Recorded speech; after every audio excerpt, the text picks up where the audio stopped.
नमस्कार, राम गुलाम online classes में आपका स्वागत है। मैं अतुल पाल। आज हम लोग डीएलएड चतुर्थ सेमेस्टर के सामाजिक अध्ययन विषय के अंतर्गत जवाहरलाल नेहरू जी का स्वतंत्रता संग्राम में योगदान के बारे में पढ़ेंगे। इसके पहले हम लोगों ने महात्मा गांधी जी के योगदान की चर्चा कर चुके हैं। इनके महान व्यक्तित्व के बारे में चर्चा कर लें तो ज्यादा अति उत्तम होगा। इनके बारे में समझने का हमको अच्छा मौका मिलेगा। ये एक महान व्यक्तित्व के धनी थे, महात्मा गांधी के सच्चे वारिस थे एवं एक महान लेखक, महान राजनीतिक एवं महान समाज सुधारक आदि गुण इनके अंतर्गत था। इनको भारत के आधुनिक निर्माता के रूप में भी जाना जाता है। और जब ये गांधी जी से संपर्क में आए तो उनके गुणों से अत्यधिक प्रभावित हुए, उनके सत्याग्रह से प्रभावित हुए और वो आजादी तक इनके महात्मा गांधी जी के संपर्क में रहे एवं उनके विभिन्न आंदोलनों में अपना योगदान दिया।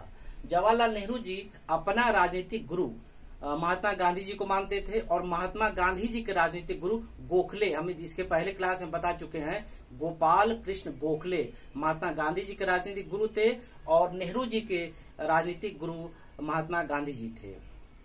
और इनके व्यक्तित्व के बारे में जितना भी कहें उतना कम है। ये प्रतिभा के धनी थे। आपको विरासत अपने पिता से मिली थी। इनके पिता पंडित मोतीलाल नेहरू एक बैरिस्टर थे। वो भी स्वतंत्रता संग्राम में उनका भी योगदान रहा है। जिसके फलस्वरूप इन पर जन्म से ही एक राजनीतिक वातावरण के रूप में इनको ऐसा परिवेश मिला है कि सदा वो उसी में लगे रहें। और जब ये भारत आए तो भारत आने के बाद वो वकालत किए। फिर उसके बाद इनका मन नहीं लगा, फिर गांधी जी के संपर्क में आए। फिर राष्ट्रीय आंदोलन में इनका सक्रिय योगदान मिलता है। महात्मा गांधी जी जब इनके संपर्क में आए, कुछ समय बाद जब इनके व्यक्तित्व के बारे में अच्छे से जान गए तो महात्मा गांधी ने अपना राजनीतिक उत्तराधिकारी भी आपको जवाहरलाल नेहरू जी को माना है। आइए इनके जीवन के बारे में कुछ बातें जानें। पहले इनका जन्म 14 नवंबर 1889, 14 नवंबर 1889।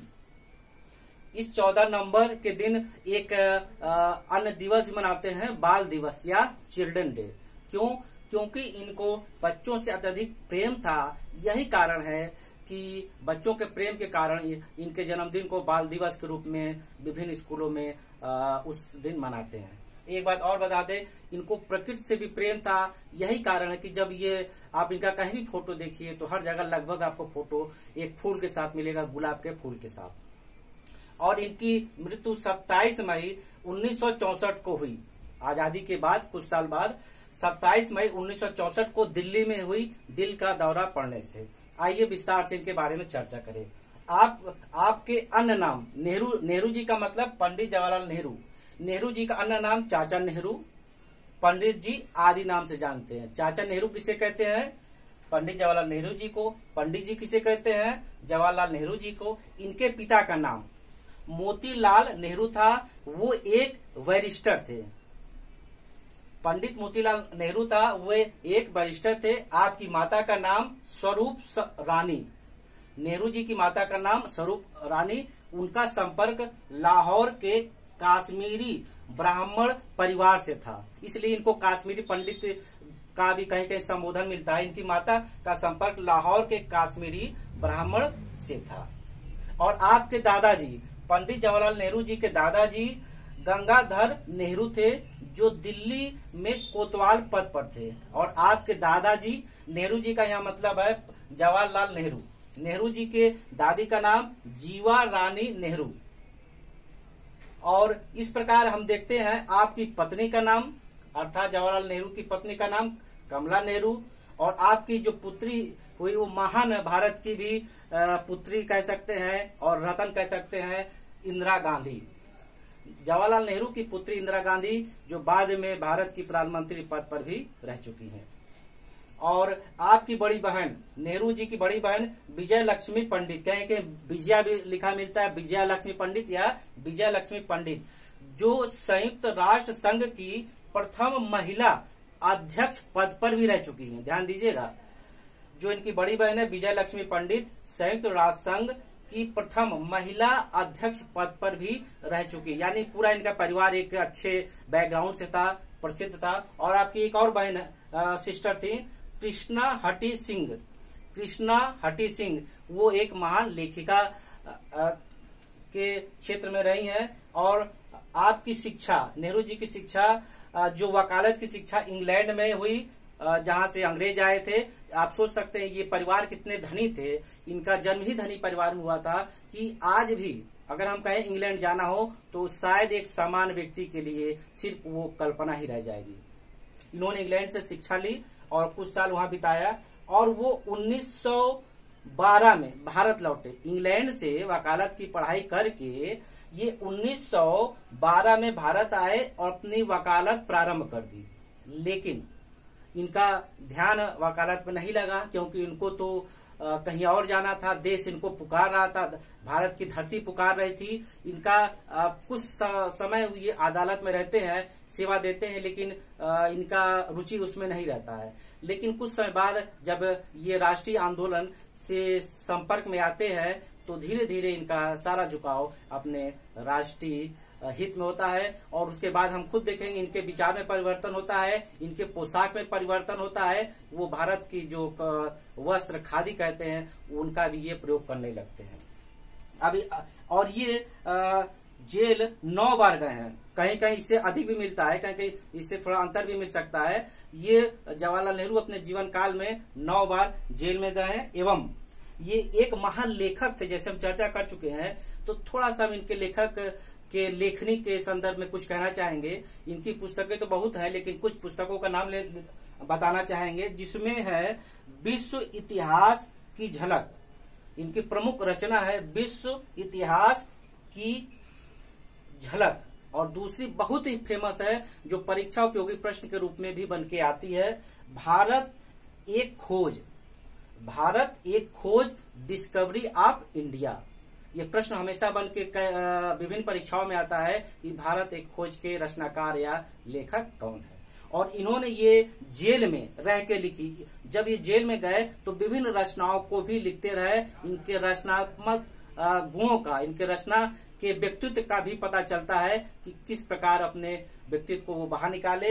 ये लखनऊ जेल में जब थे तो उस समय ये भारत एक खोज 1944 ईस्वी में इन्होंने किताब लिखी।